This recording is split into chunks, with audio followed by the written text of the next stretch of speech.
Hello everybody, good morning and welcome to the United Stand. This is your latest Manchester United news and transfer news. I tell you what, I've got a list as long as my arm this morning. We've got absolutely loads to bring you. I mean, one of the things I'm not happy about, actually, I literally just saw it as I went live, was from the Barca Times, from a tier 1 source, saying that Barcelona are looking at bringing in Donny van der Beek to reinforce their midfield options. I tell you, I saw something this morning, a few people saying, oh, you can't knock United's board this summer, Murta, Fletcher, they're having a madness. And I'm like, oh, are they? Are they having a madness? We haven't even unveiled, we've not bought anyone yet, apart from Tom Heaton. So Sancho's still not, will happen, but not happened. Varane, I'll tell you about in a minute, will happen. But to start saying we've done a madness is ridiculous. Like, the proof will be in the pudding, and the pudding won't be served until September the 1st. So let's see what happens with that pudding before we start praising it, because it might taste horrible. But at the moment, it's looking good for United. But if we lose Van der Beek, and let's see what happens with that. If we lose Van der Beek, that to me will really piss me off. And I'm going to say it clear. I think he's good enough to play for Manchester United, and I think he deserves more opportunities. You can't just buy a player that becomes a fan favourite when you buy him and then not use him. But anyway, let's start off with Varane first of all. This is coming from Marca, and it's a tier 1 journalist who's saying it in Spain. Basically what they're saying is that Varane will sign for Manchester United this week. It's now a matter of time as to how long it takes. Varane has not responded to Real Madrid's offer, and their contract is actually worth nearly half of what Manchester United are willing to pay. He's got a week left of his holiday. We know this because Paul Pogba is due back with Manchester United next week, and he's obviously part of the French squad. The same thing is applying to Raphael Varane. So we're heading towards a big key week. And to be honest with you, a blanket sort of summary of where we are with Varane, because I think we get so many updates. We're focusing on Spanish updates this morning. Even the ex-president of Real Madrid, Calderon, has basically said that Real Madrid have lost what Juventus would lose if they lost Bonucci and Chiellini. They are absolutely fantastic. Ramos and Varane, and Real Madrid have lost them. So there is a general acceptance from the Spanish outlets now that Varane is coming to Manchester United. That to me has always been the key. Apart from one or two other outlets, that has always been the key. And I think we're in for a very big week for United, because all they've really got to do now is organise the fee that they're going to pay. And that fee still ranges anywhere from 50 million euros to 60 million euros. I'd like it to be around 50 million euros, but only because I think that would be fantastic business for United. So we'll see what happens with Varane. This morning I've also got to talk to you about Saul Niguez, Kieran Trippier, Paul Pogba, the goalkeeping situation, a bid for Koulibaly, Alex Telles, Declan Rice. So quite a lot to get through this morning, but I wanted to start off with the key news, which is about Raphael Varane, and we're heading into a very, very big week. It's his last week of his holidays. He doesn't want to go back to pre-season training with Real Madrid. He doesn't want to play for Real Madrid anymore. He wants to come to Manchester United. And I think this puts to bed all these little concerns over the weekend about a Chelsea bid, or, Ancelotti's got the same agent. The reality is United have put a lot of work into this deal. It is not the same as Sergio Ramos. That's not to say there's not an 11th hour doubling of his wages and he suddenly has a renewed love for Real Madrid. I mean, anything can happen, but I think this is so firmly different to what happened with Ramos and a few years ago in 2015. And United very close to clinching what would be, for me, an applause. It would, because I think to get your number one signing is really, really impressive in relation to Manchester United, and it needs to become the norm. A lot of big clubs manage to get their first choice signings, and if United can do that, especially when you think Real Madrid got Alaba, Bayern Munich got Upamecano, Liverpool have got Konate. If we go and get Varane, we've arguably done better than all of those. Now, some people will say, no, Konate, Upamecano, whatever. I think on status, profile, experience and suitability, Varane ticks all the boxes for me. He's a player that comes in, and I've got to say this, my big concern with a Pau Torres or a Koundé was that they'd come in and Ollie would do what he's done with Van der Beek and go, ooh, you're a £40 million signing, are you? You can sit on the bench while I keep playing Lindelof and Maguire.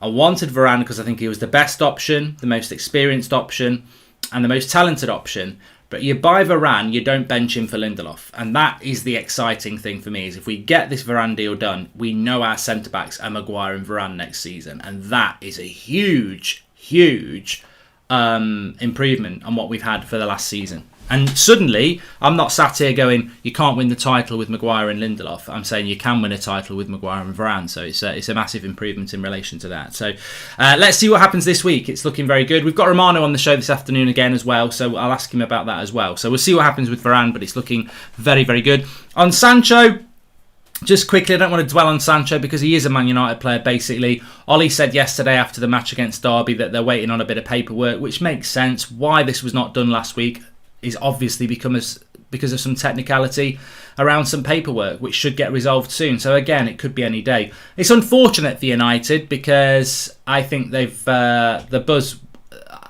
When Sancho signs, it will be exciting, but it won't be as exciting as it would have been last Wednesday, Thursday, Friday. I was thinking about this morning when I couldn't get to sleep in the heat, and I was like, when Sancho lands, we'll think it's massive, but it won't be as massive as it would have been last week. I can feel that in me. I'm excited about the signing, but it won't feel the same because we know about it for too long now.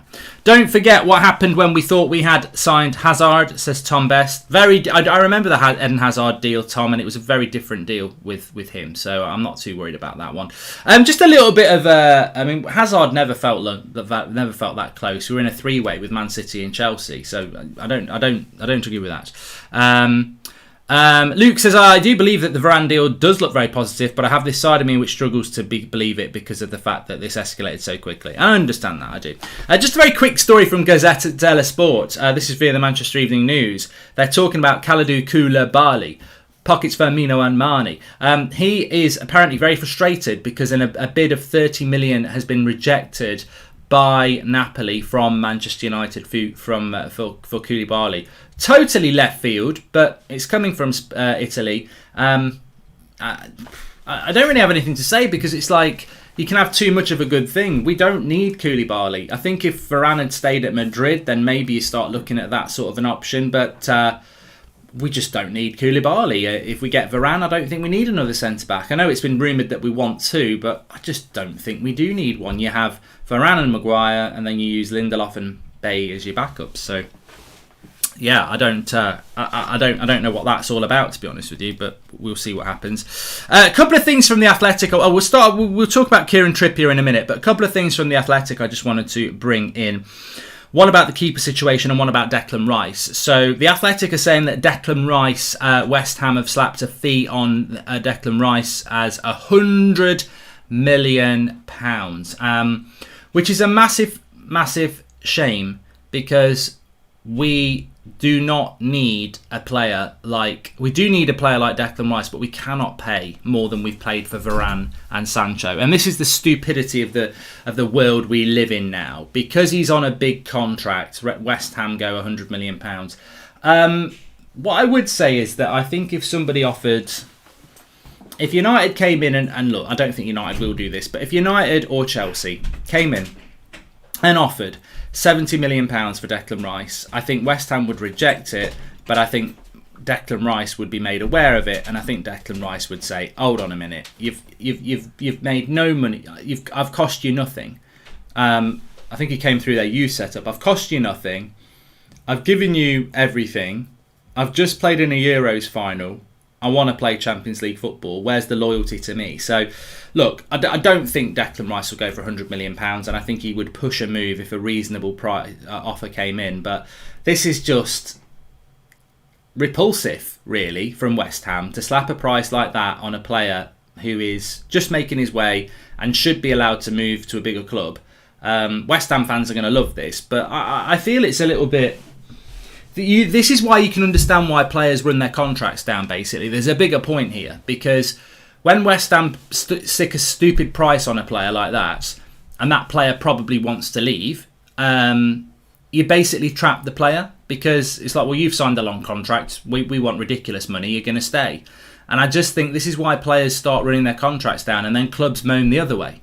Like, you look at United with Pogba or PSG with Mbappe, they face the very real prospect of losing superstar players who are worth tens of millions of pounds for nothing as they run their contract down, and you think, oh God, how's that been allowed to happen? But then you see the Declan Rice situation, and there'll be others, and Harry Kane's in this situation as well, where they've signed these big contracts and they can't get out of them because the clubs are like, we're only selling you if we get stupid money. So you can see both sides on that, but there's no way. I mean, Manchester United do need a centre defensive midfielder, but we can't afford £100 million for Declan Rice. Hypothetically, Varane, Sancho, Trippier, DM, what's a successful season and what's a failure? Your thoughts, says Orgasmo 1986. If we get Varane, Sancho, Trippier and a centre defensive midfielder, then we should be challenging for the title. It's as simple as that. Mark, I think you're right about Rashford coming back from his holidays thinking he doesn't need the operation. Ollie's already hinting at it, says Nick P.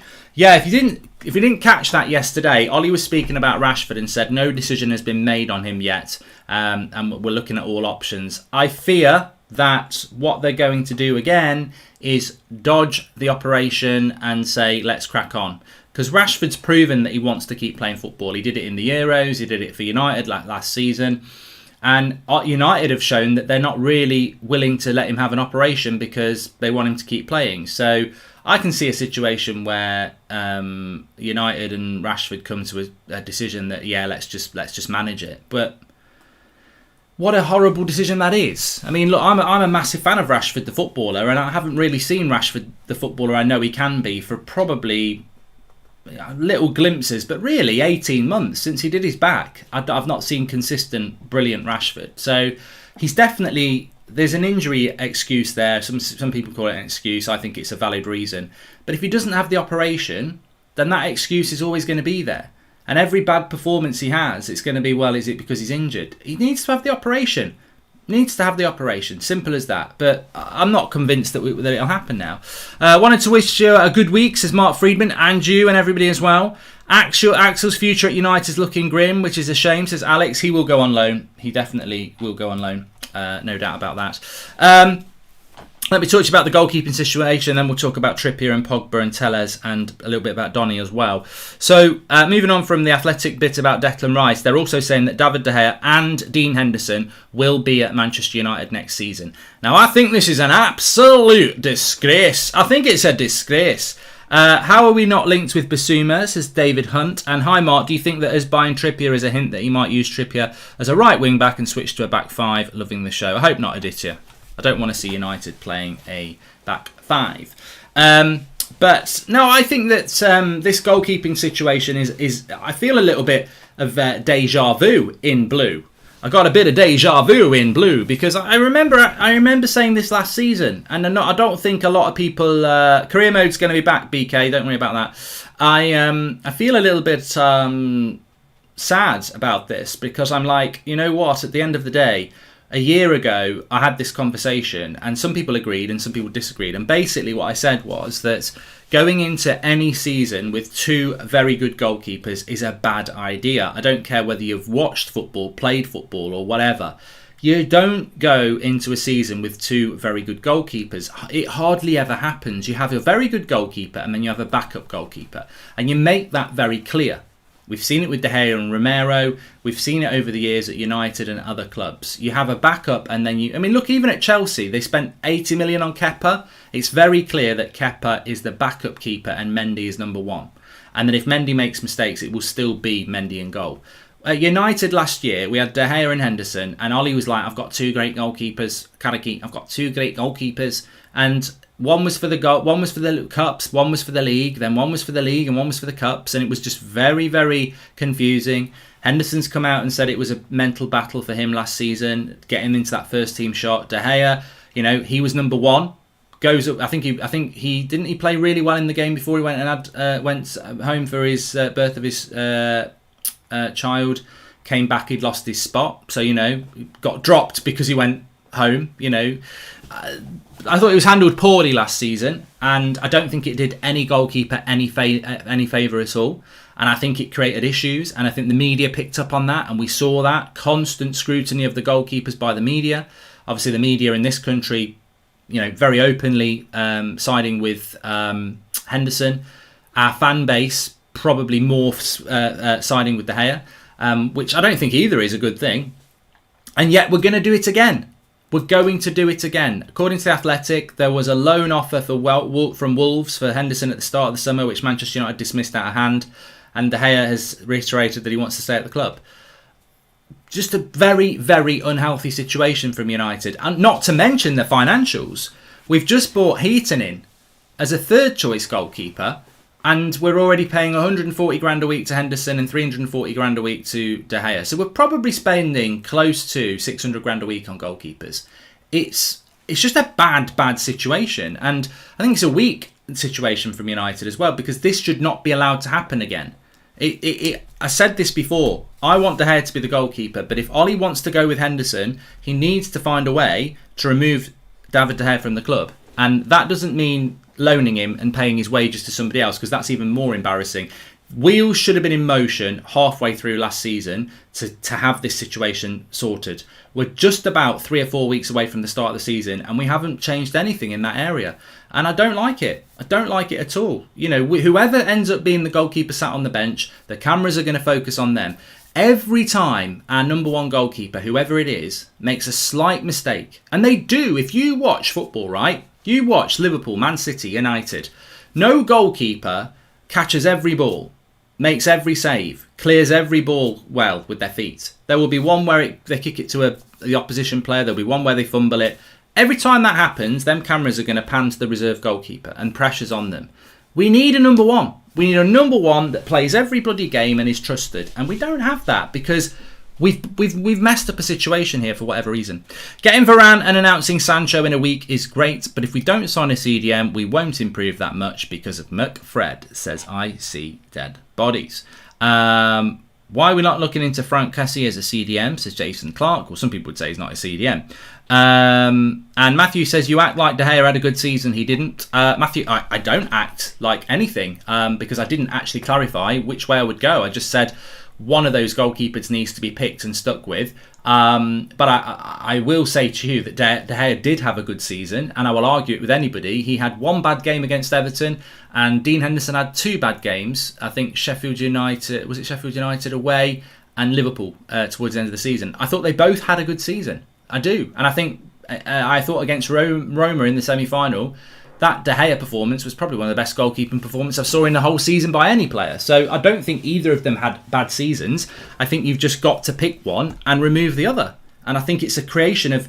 United have created this problem, not the fans, not the media. We've created this problem through our own weakness, really. You should not have 2 goalkeepers like that. And I sympathise with both goalkeepers, and I sympathise with the fan base that picks one or picks the other. It's a conversation we shouldn't be having. It's poor management. We shouldn't be having this conversation. And everybody saw it coming in a year ago, and we're going to do it again. And we're going to have the same boring debates all next season about, oh, it should be this goalkeeper, it should be that goalkeeper. He's had a bad season when he hasn't. Oh, he should have done, and just... We shouldn't even be having this conversation. We should have a goalkeeper in goal and talking about other things. That's what should be happening. Let's talk about... let me talk about Saul Niguez because Sohams, and then I will talk about Trippier. So there's a story coming in last night that Manchester United have moved ahead in the race to sign Saul Niguez, and that they're in deep negotiations with his agent. As far as I know, and I will ask Romano this afternoon, there is nothing in this. Saul Niguez, if you know, you know, is the was his first name Nicola Gayton? The Argentinian attacking midfielder, used to play in Spain, Portugal. Every summer, Manchester United used to get linked to Gayton, and it was like, he's going to sign tomorrow. It's going to happen. It's going to happen. And it never happened. Some summers it would be really, really, really loads of talk about it. Some summers it would be a little bit of talk about it. But every summer we were signing Gayton, right? It never happened. And I just think with Saul Niguez, I've been talking about Saul Niguez. I bet if you search United stand Saul Niguez, you'll find a video about Saul Niguez to United, probably from 2015. Like, we've been talking about Saul Niguez every summer we've been doing the United stand, and it never happens. And I don't think it's going to happen this summer. So I don't see, hear or know about anything credible about this other than some tweets, which I think came from the Mirror last night. So I don't take Saul Niguez as an option for United because I just don't think it's going to happen. And I just think he's a player who gets linked to us all the time. That never happens. He's a fantastic player, and I think if there was anything from anybody credible about this, I'd more than willingly discuss it in depth. But no, I'm not going to bother because I just don't think it will happen. Trippier, I think, can happen. The latest on Trippier is that it sort of took a turn for the worst. Remember last week there was some talk that Varane and Trippier would be deals done by the end of this week. I think it was Neil Custis who said that. Doesn't sound as positive with Trippier. Remember, Trippier will be on holiday for a couple of more weeks anyway because of his England exploits. Atletico Madrid's stance is apparently this. They don't want to sell Trippier, although he has got a year left on his contract. They don't want to sell Trippier. And if they are to sell Trippier, Trippier has got to hand in a public transfer request, and Manchester United must then pay 30 million. So it's not looking great on that one. I still think Trippier is a player that United will pursue throughout the transfer window, and he could end up coming in, maybe in August. At the end of the day, it's a backup right back position, so it's not massively important. Plus, he's on holiday for a couple of more weeks. So I don't think the Trippier deal is over by any means. But what I would say is that when it comes to... Sorry, I'm a bit tired this morning. It's so hot. I know in other countries you're probably quite used to this, but we're not in the UK, and we don't have... A lot of houses don't have aircon in it, so it's just very hot at the moment. So not a lot of sleep last night. But Trippier to United, it looks like Atletico Madrid are doing what a lot of clubs are doing. And United can't really be hypocrites about this, because we're saying to people with Pogba and 1 year left on his contract, we're not selling him for any less than 60 million. With Lingard, we're saying we want 30 million with 1 year left on his deal. So we can't really go to Atletico Madrid and say, give us your fullback who's just won La Liga and just played in the Euros final. Give us him for 15 million with 1 year left on his deal. I think Atletico Madrid are well within their rights to say they want 30 million for him. But for United, you can't spend £30 million on a right back who is a backup right back and is 30. So I think United are struggling with that one in relation to the fee, and it probably will need a bit of pushing from Trippier's side, which I'm sure will happen. Saul's going to flat share with Gayton and Snyder, says Sanjit. I heard that Saul Niguez was going to Barcelona last week anyway, so it just shows you how things can move around. Luke says, what about Tariq Lamptey? He's sort of gone under the radar, Luke.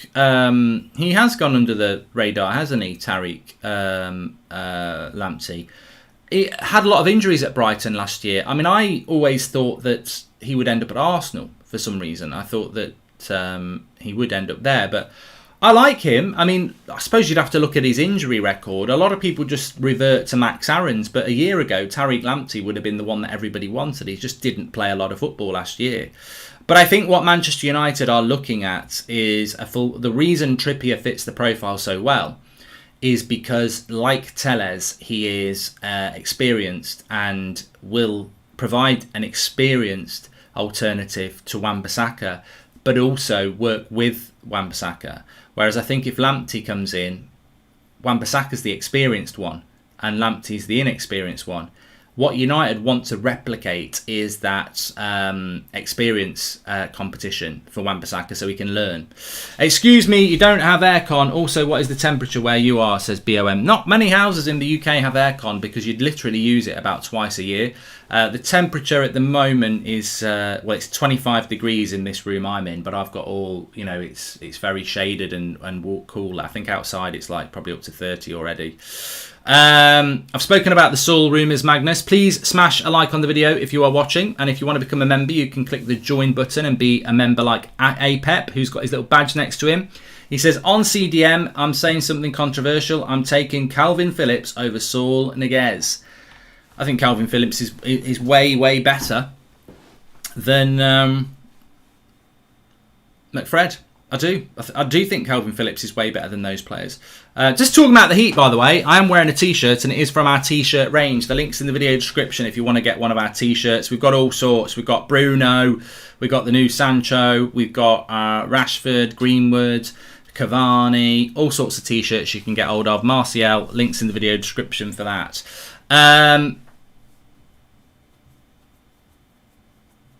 Aircon for everyone, says Dylan. Yeah, I'd love it. I tell you what, when I was on holiday, you should come back from a night out, was in this nice hotel.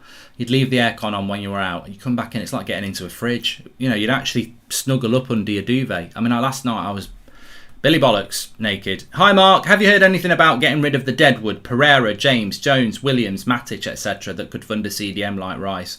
That's a great point by Dasbo. Absolutely nothing, Dasbo. There is nothing going on in relation to removing players out of the club. Wade, welcome to the United Stand Members Club. Thank you for joining. So yeah, we spoke about that It's interesting, isn't it? This is just before I talk about. There's still got to talk about Pogba, Van der Beek, and Telles. But before I do that, remember at the end of I always think, and I always make a mental note to remember every May of the summer transfer window. Dumfries, why don't we go for him? Says Showtime Twin. We could go for Dumfries, but he is a Riola client, so I suppose that might change it a little bit. But I always make a mental note of what we say in May before the transfer window opens. And obviously it was only a few weeks ago, so I remember what we said. And basically we were talking about £100 million net spend, which is achievable, where you could still get Sancho, a Varane and a really good CDM. But to do that, you needed to raise around £70 million in sales. And we were all doing that by selling Lingard for 25, one of the goalkeepers for 40, Pereira maybe for like 5, Matic for 5, Dalot for 20. And we were all raising about £100 million in sales. We have raised nothing. No Dalot fee, no Lingard fee, no goalkeeper sold, no Pereira sold, no Matic sold. 5 players there could raise you 100 million, and we've sold none of them. And yet, everybody, we're doing great things this summer. We've got a great new board that are superb at transfers. Are they superb, or have the Glazers gone, there's some money to get us out of trouble, go and get us Sancho and Varane? Because, you know what, is it hard to buy players when the owners actually open up the wallet for once and go and do it? I just think every other summer they don't open up the wallet and it's very difficult to get players in. They've opened up the wallet because people have broken into the ground and there's been protests, and I just think we've opened up the wallet. I still think we're incompetent when it comes to transfers, because I can't believe that we need a CDM, and to do that you need to raise about 70 million quid, and we've not raised a penny. Not a penny. The goalkeeping situation is, as I said, is a farce anyway, but also that 40 million for one of them would have been very nice. Lingard should be going for 25, 65 million there. Dalot for maybe 15, 80. Pereira and Matic, you might get another 15, 95. That's before you start thinking about maybe selling Dan James for 15 or something. So there's 90 million we could have raised very easy this summer, and we've raised absolutely nothing, which is poor. Because somebody said to me yesterday, I don't know why, I think you're a bit of a hypocrite, Mark, because you say we need squad depth and then you want to get rid of Lingard and you're saying he can't be a bench player. And I'm like, I don't know whether we don't make it clear enough on the show last night, but we need to sell players, but finding players is hard, says Martin B. I think selling players is even harder for United. But I'll clarify what I meant with Lingard. Lingard for me is a number 10, or he's a wide attacking player. He's never a box-to-box player, and he's never a holding midfielder. So therefore, he plays in one of 4 positions. He doesn't play up front. So he plays in one of 3 positions. Bruno, Rashford, Sancho. Either wide or central, right? We've got Bruno, Rashford, players that can play in that position. We've got Bruno, Rashford, Sancho. We've got Martial, Greenwood, Dan James. That's 6. You've got Ahmad, Van der Beek, Pogba, Mata can also play those positions as well. You've got 10. 10 players who can play in the 3 positions that Lingard can play in. Not all those 10 can start and be on the bench either. So why do you need to keep Lingard? We've got way too many options. And that's why I would let Lingard go. Because we've got too many options. It's as simple as that. I mean, the only player that's been linked with leaving United at the moment is a player we don't want to go. Roma have apparently had a bid rejected for Telles on loan, but Inter Milan are now not refusing a move either. So it would be the same as what I started the show with Van der Beek. There's a source from Barcelona saying that they're looking at Van der Beek. If we're going to raise money by letting Telles and Van der Beek go, they've not even been here a year. And they've not even really been given a chance. That's not the profile of player we should be raising money from.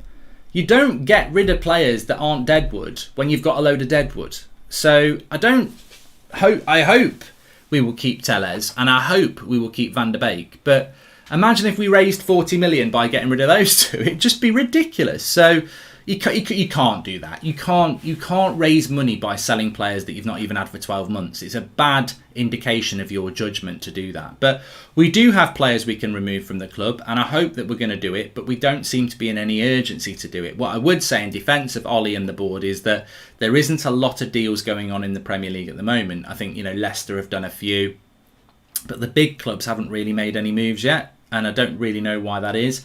Maybe it's going to be a COVID market. But realistically, maybe it's a hangover of the Euros, but it has been a little bit quiet so far. There are no world-class CDMs available, says Sati Up. Doesn't have to always be a world-class one, Sati Up. What about Tavernier, overlooked player, says Dylan Towers. I think we could all easily name 5 CDM options that are way superior to what we've got and are reasonably priced. I think Rice is, everyone wants a Rice or an NDD, but they are expensive. But there are plenty of other options out there that can do that job, and I would say for about 30 to 40 million pounds. So yeah, we go. Bibek says you're the king of negativity. It's a news show, Bibek. You're the king of being a prat because you don't understand what happens when people read the news. And I don't actually think I've said anything this morning that's not a reflection of the actual situation. I do think it's an embarrassment to go into the season with 2 fantastic goalkeepers, and it'll undermine both of them. And I do think it's an embarrassment when we're trying to buy a team to challenge the title that we have way too many players in our squad, and there's not been any. Oh God, I've just crushed a nut. Any reduction of the deadwood, and look at. I know it's extreme what Barcelona have done, but Barcelona have just got rid of players. They've just said we need you off the wage bill. Goodbye. Good players as well, but it's like go get off. Man City have done it as well. Off you go on a free transfer. I mean, correct me if I'm wrong, but Sergio Aguero went on a free transfer. I mean, if somebody in the chat wants to tell me something else, do you think if Tellez goes, so does Shaw's desire, or do you think Shaw is back for good? I think Shaw's back for good, BOM. Considering Leicester got Samari, surely we can go all out for Ndidi. Will be perfect as a defensive anchor and a better option than Rice if we're going to play a 4-3-3. Ami, you can't do business with Leicester, Ami. They're not going to do business with us for anything less than sort of £80 million. So yeah, I can't see that. But let me just say that Aguero is how old's Aguero? Let's have a quick look. Sergio Aguero is 33, but he's only just 33, right? He's gone on a free to Man City, to Barcelona at 33, and he's only just turned 33. Do you think Manchester United's board would allow Sergio Aguero to go for nothing? No, they wouldn't. They'd get him on another 2-year deal like we've done with Mata, and we'd say, let's build you up to be a coach. We can't let you go for nothing. And there lies the difference between a football board and a business board, and this is why we've got so much deadwood and Man City don't have much deadwood at all, because Pep Guardiola is allowed to run a club. He's allowed to run a football club, and he runs a squad of players that he wants to use in his first team. Ole Gunnar Solskjaer, Jose Mourinho, Louis van Gaal, David Moyes, they're not allowed to build a football squad. They are running a business, because we will give somebody a contract rather than cut the wood. I tell you what, if Man United were Man City for a day and Pep Guardiola was in charge, and it was the same owners owning United as owning City as owning United, I'll guarantee you by lunchtime, Pep Guardiola will have released for free at least 6 players. And on that list, I think Matic would be there, I think Pereira would be there, I think Jones would be there, and probably 3 others. Take your pick. But guarantee now, if Pep Guardiola was in charge with the authority he's got at Man City, he would release 6 players that we would probably give a new contract to. Because we love to carry this deadwood because we think that they're an asset. There you go. So yes, as a summary where we have in the show so far, Spanish outlets, very good Spanish outlets, saying that Varane this week a total resignation across Spanish outlets over the last 2 days, especially, that Varane is coming to Manchester United. Nobody is saying anything else. There is no hint of him staying at Real Madrid. It's very much a blanket of he's going to go to Manchester United. The offer's better and he wants to go. So it's looking very good on that. And I think the line, I would say, with Varane, it's a matter of when, not if. Hopefully this week, but let's wait and see. We have got Romano on the show this afternoon, so I'll ask him about that. Also, we've got Trippier, which is becoming quite difficult. They want a good price for him. Saul Niguez, load of crap. Koulibaly, apparently we had a £30 million bid for him, rejected. That's according to Italian outlets. Don't know what that's all about. Declan Rice, £100 million price tag. Tellez, loan rejected to Roma. Keeper situation is that we're going to repeat what we did last year and have two very good goalkeepers competing for one spot, which I think is a bit of a shame. And yeah, I do agree with what Brandon says there. We need a CDM. Can't stand McFred. I mean, it's not that I can't stand McFred. I just think I will say what I've said many a time before. We need to put for this summer to be a success, I think the defining signing is a CDM. Sancho and Varane are very, very good signings, and I think anybody from outside would go, that improves United. But if you watch United week in, week out, like most of you do, we know we need a centre defensive midfielder desperately, and I just don't know where that would happen, to be fair. Delo to Madrid, says Tanash. I'll ask Romano about that this afternoon, but I don't know what's happening with Delo. Don't know what's happening with Delo. I think many of you would like to see Delo staying. Don't want Trippier, says Chris. He's another Henderson player, which causes issues with Shaw and Aaron Wan-Bissaka. Can you see Bruno leaving if we don't win titles soon, says Salah Ahmed? Yeah, I do. I think that he would. I think he will leave in a couple of years' time if we keep doing what we've done for the last 8 years. But we are providing the platform. We're definitely providing the platform for him with the players that we bring in. I think we're a CDM away from having a very good team. £100 million 5 years ago would get you one of the best players in the world, says Marvin AM. Well, I suppose West Ham Marvin would say we don't want to put a fee on Ben White's gone for 50 million to Arsenal. I mean, Ben White a year ago was in the Championship with a bit of potential. A year later, Arsenal are paying £50 million for him. It doesn't help. It doesn't help, and I think transfer fees are all over the place at the moment as well. COVID's meant to be this, that, and the other, but it's I